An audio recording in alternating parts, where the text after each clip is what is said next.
Okay, so we're back. All right, now,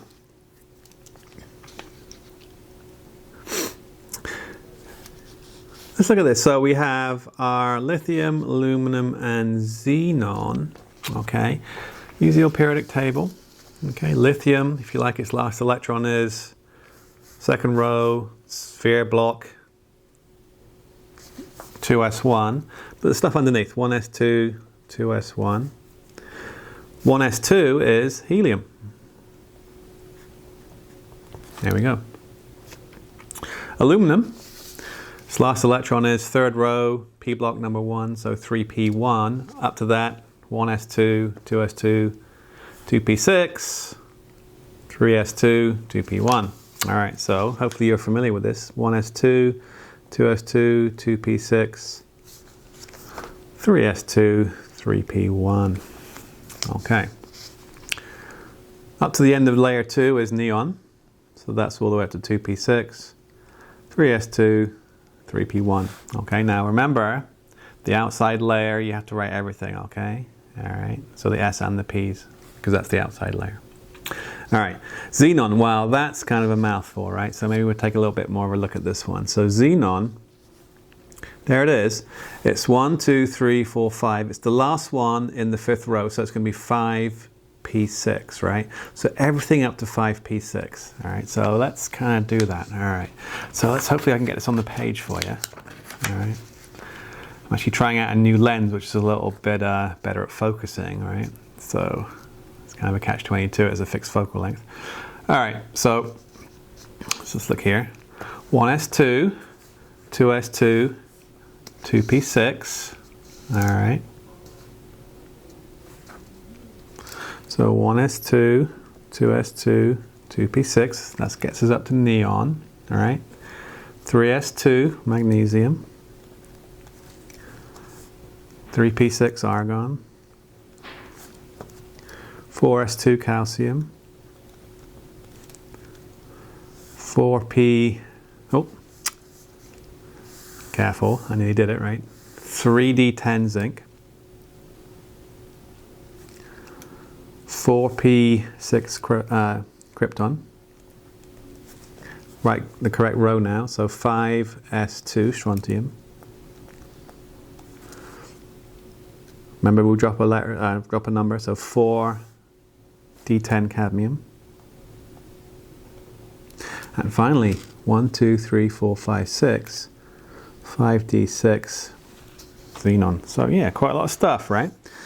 Underneath, if I fill all the way up to the end of the fourth row, that's there. The end of the fourth row is krypton, so that looks like krypton.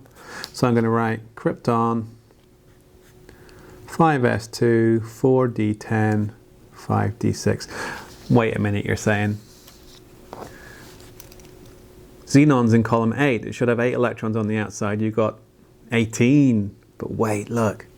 Even though we write the 4d after 5s, it's not technically in the valence layer. Okay, so it's not valence because it's addressed to the fourth layer and not the fifth layer. Remember, the outside layer is the valence. So yeah, xenon does have 2 and 6 makes 8 valence electrons. It is okay to write krypton, 5s2, 5p6, which is okay, right? You can do that. Okay. Under no circumstances write this, because you have to show that valence. I know it's full, right? I know the valence layer is full, and you may be tempted to do that, but do not do that. Okay, that is wrong. Xenon does have chemistry under extreme conditions, and we need to show those valence electrons. Okay, my son, who goes to Plainfield Central, has a chemistry teacher that wrote that on the board, and he came home and he showed me, and I go, well, Brendan, that's not right. And so I sent his teacher a quick email saying, no, you know, it's actually this. And then she actually argued back saying, either is okay. So then I just photocopied the page from the textbook and sent it to her. Okay, so never do that, okay? If you went to Plainfield Central, don't do that, okay? All right. Now,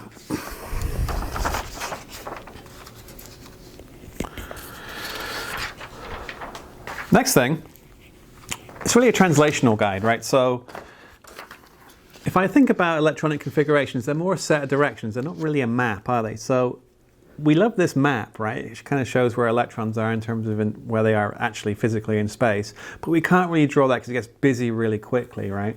So we default to this kind of electronic configuration, which is just like a set of directions. It would be better, wouldn't it? It would be better if we could kind of have the best of both worlds, right? And we can actually do that, okay? So instead of drawing spheres and dumbbells and things like that, I'm actually going to represent the orbitals just by a simple box. Okay, this is why it's called an orbital box diagram. Let's show you how that works, right? So there's our order of filling we saw before, you know, 1s, 2s, 2p, etc., right? Okay, now remember that 1s there, what is that? That's a small sphere, right? Okay, what's a 2s?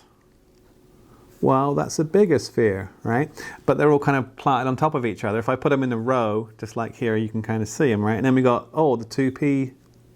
So we got the up and down, side to side, and in and out, right? That's your 2p. Then we got the 3s, right? 3s, which is a bigger sphere. Okay. Now, if I did nitrogen, for example, all right, it's 1s2, 2s2, 2p3. All right. So 1, 2, 3, 4, 5, 6, 7, and we're done. Okay. There it is. All right.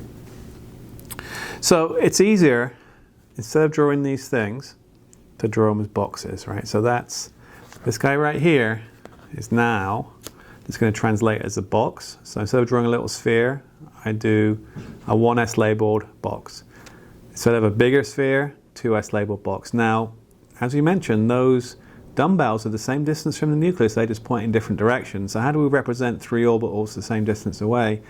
They're called degenerate three conjoined boxes. So P's, okay, so that might be up and down, side to side, in and out, okay. 3s, 3p, 4s, and then 4ds. And we're not going to talk too much about the D shapes, but just understand that there's 5 of them and they look kind of like fan shapes. Okay. So all we're going to do is literally translate and just fill in these boxes. Okay. And I'll show you how to do that with iron. Okay. So if we look at iron in the periodic table, it's 1, 2, 3, 4, 5. It's the 6th one in the 3D. So we're going to fill up to 3D6, right? So what I recommend is a translation job, right? So do iron all the way up to 3D6, right? So 1s2. You can read across the periodic table. 2s2, 2p6, 3s2, 3p6, 4s2, 3d6. Fair enough, right? Now, here's the thing. Remember, I said electrons, you can have 2 in an orbital. And the reason is because, as I mentioned, no 2 electrons in nature are identical. They can't be in the same place, right? But they can only be, if you like, in the same place if they're different, right?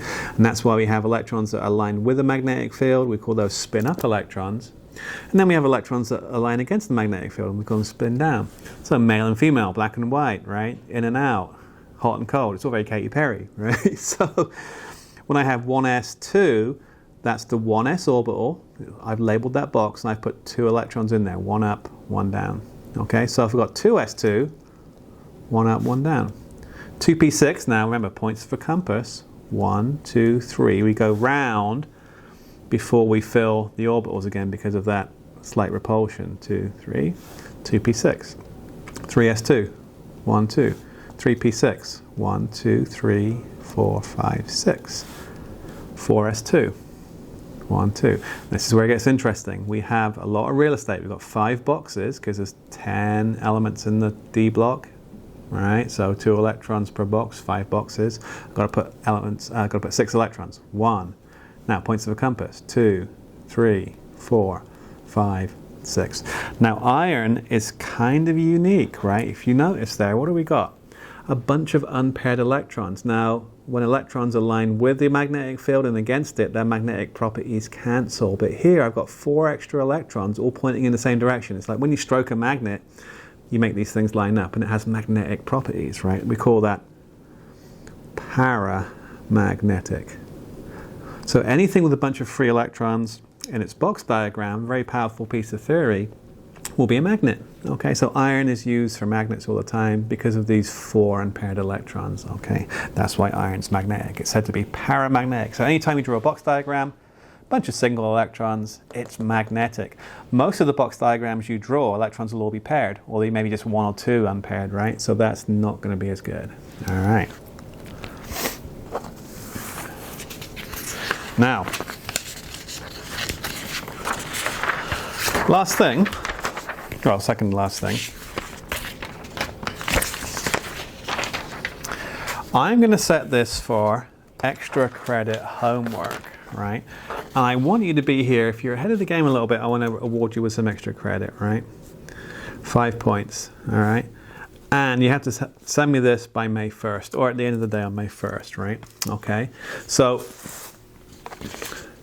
what I want you to do is electronic configuration, translate that to a box diagram, then do the dot diagram for these elements, right, these atom types.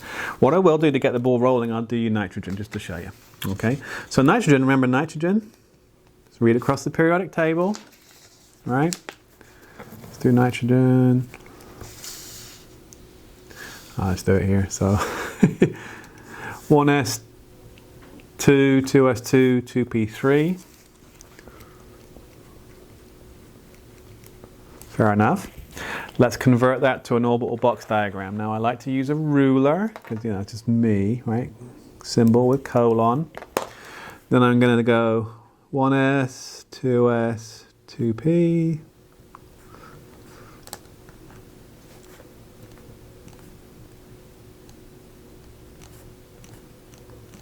There we go. Label it, just like in the book. And I'm going to fill 7 electrons. 1, 2, 3, 4, 5, 6, 7. What do we see? If we do our dot diagram, as classically before, 2 on the inside, 5 on the outside, layer 2, column 5. There it is. But look at this. Look at this. This is super cool. This is a better model of nature than this. Let's show you why. 2 on the inside, right? 2 on the inside. Well, there you are. That's my 1s2 right there, right? And then another pair, second layer sphere. Oh, that's you guys. Fair enough. And then I got 3 singles. It's kind of hard to see. That's a single, that's a single. 3 singles, right? 3 singles right there. Boom. 3 singles. Okay. So there's 5 left to do. 1 point per row. Just take a picture, right? So I don't like, you can send me loads of pictures, but say 1 picture, get right above it, like, you know, perpendicular to the page. Take a picture, send it me, and I'll give you, you know, 1 point per row. All right. Last thing. This is the last thing. Now, this is an old exam question, and what I like to do with the exam questions is I like to bring in kind of both packets, okay? So when we look at the first part of the question, it asks you to do Lewis and dots. Now, remember the dots are all the dots, and the Lewis is just the outside, right? So it's that nice simple thing. Carbon, column 4, row 2. So Lewis is just 4 dots, right? Dot, 2 on the inside, 4 on the outside. Fair enough. Now here's the thing. Remember, every atom in nature is only stable when it has a full outside layer. Okay, there are no free atoms of carbon in nature. There's no carbon just floating around, it's stuck to other things, right? There's no oxygen floating around as an atom, it's stuck to other things. And when it does stick to metals, it makes a -2 ion. Why does oxygen make a -2? I just told you that as a fact earlier. Well, it makes a -2 because it has a full outer layer, right? So let's draw the O2 minus ion, right? So if I think about it, I'll do the outside regular oxygen first. It's column 6, right? So that's regular oxygen, isn't it? But I've got 2 extra electrons, and typically you'll do them as crosses, right? So now that's an iron, that's an atomic ion, put a box around it and put a -2 up there. So that tells me there's 2 extra electrons, like I told you they're crosses there, but there's a 2 minus atomic ion, right? If I do that in terms of a full dot diagram, I just got those extra 2 underneath. And 1, 2, do the same thing, 2 minus. All right. Fair enough. Okay, so that's our dots and Lewis, okay? If I throw in an atomic ion, add or subtract electrons. If it's minus, add. If it's plus, take away, right? Now, Other ones, carbon, so it kind of links up here, right? So if I do a box diagram and electronic configuration, if I do carbon, all right, so carbon, hopefully you're comfortable reading across to 2p2, right? So carbon, 1s2, 2s2, 2p2. If I do my box, oh, sorry, up we go.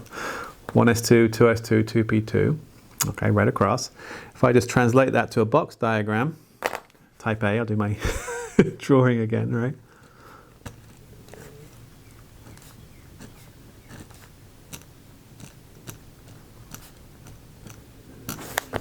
So label, 2 in there, 1, 2. It's like a translation job, 2 in there, and then 1, 2. There we go. All right. Oxide ion, be careful, it says iron, right? It's the same as up here, right? So this is the same as this, right? This is the same as this. So I'm going to write O2 minus, and I'm going to do, if you think about it, where is it? It's here, right? So O would be there, 2 minus, I add 2 electrons. It's going to look like neon, so it's going to have the neon configuration. It's going to end with 2p6, isn't it, right? So 1s2, 2s2, 2p6, that's those extra 2 electrons. It should be 2p4 oxygen, but I got those extra 2 electrons, right? And that is nicely shown. This is why we like box diagrams, right? This is why we love box diagrams, right?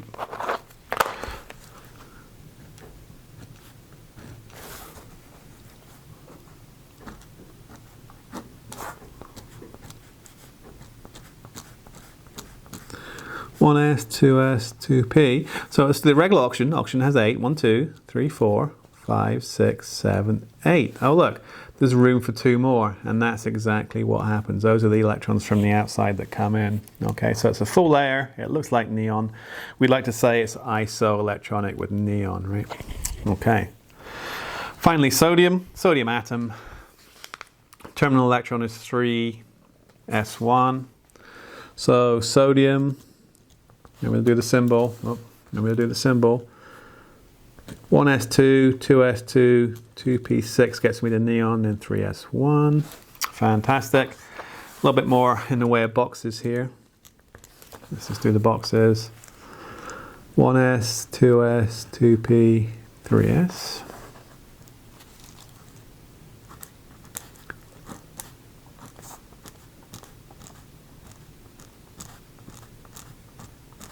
One S, 2S, 2P, 3S.